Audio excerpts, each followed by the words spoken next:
প্রতি তাদের কোনো চাওয়া পাওয়া নাই বিধায় তারা ভালো কাজ করার কারণে ভালো কাজের যে অ্যামাউন্ট, ভালো কাজের যে যা ভালো কাজের যে একটা অংশ, সেটা আল্লাহ তাআলা তার নিয়ামতটা দুনিয়াতে দিয়ে দেন। সুবহানাল্লাহ।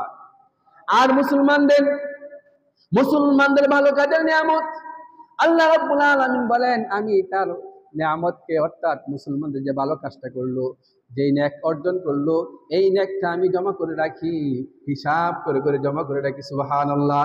আল্লাহ রাব্বুল আলামিন মুসলমানদের নেক কাজটা আমি হিসাব করে করে গণনা করে রাখি, কাল কিয়ামতের দিন ওই নেক দ্বারা আমার বান্দাকে আমি মাফ করে দেব। সুবহানাল্লাহ।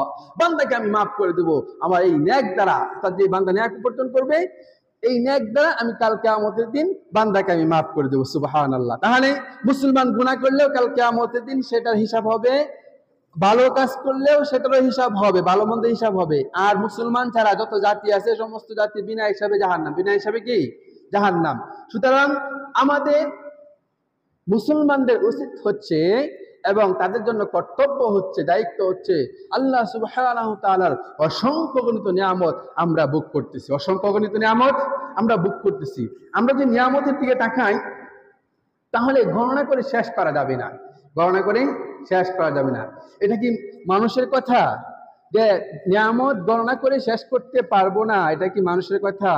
নো, এটা কোনো মানুষের কথা নয়। এটা কার কথা? এটা আল্লাহ রাব্বুল আলামিনের কথা। কি বলেন? আল্লাহ রাব্বুল আলামিন বলেন, ওয়াইন তাউদ্দু নি'মাতাল্লাহি লা তুহসুহা। আল্লাহ রাব্বুল আলামিন বলেন, ওয়াইন তাউদ্দু, আদ্যাত বর্ত গণনা করা, ওয়াইন তাউদ্দু নি'মাতাল্লাহি, যদি তোমরা গণনা করতে থাকো আমার নিয়ামত সমূহ, কার নিয়ামত সমূহ যদি তোমরা গণনা করতে শুরু করো, নি'মাতাল্লাহি আল্লাহ সুবহানাহু ওয়া তাআলা নিয়ামত সমূহ তোমরা গণনা করতে শুরু করো, লা তুহসুহা, গণনা করে তোমরা শেষ করতে পারবা না, গণনা করে তোমরা শেষ করতে পারবা না। চিন্তা করছেন?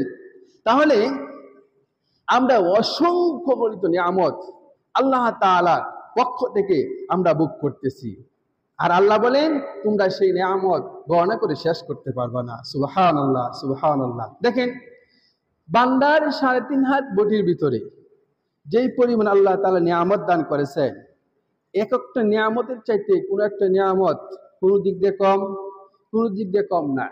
আল্লাহ সুবহানাহু ওয়া তাআলা আপনাকে দুটো চক্ষু না দিতেন, মানুষ আপনাকে অন্ধ বলতো, ঠিক না? হ্যাঁ, অন্ধ বলতো, আপনি অকেজো, ভিক্ষা করা ছাড়া আপনার কোনো কাজ থাকতো না। হয়তো আপনার পরিবারের কেউ একজন, হ্যাঁ, আপনাকে নিয়ে কি করতো? ভিক্ষা করতো, ঠিক না? কিন্তু আল্লাহ তাআলা সেটা করেন না, আপনাকে দুটো চক্ষু দান করেছেন। দেখেন, দুটো চক্ষু দেওয়ার পর আবার সুন্দর দুটো হাত দিয়েছেন, বিশাল একটা নিয়ামত। দুটো হাত দেওয়ার পর দুটো পা দিয়েছেন, সেটাও বিশাল একটা নিয়ামত। দুটো কিডনি দিয়েছেন, সেটাও তো আল্লাহর বিশাল একটা নিয়ামত।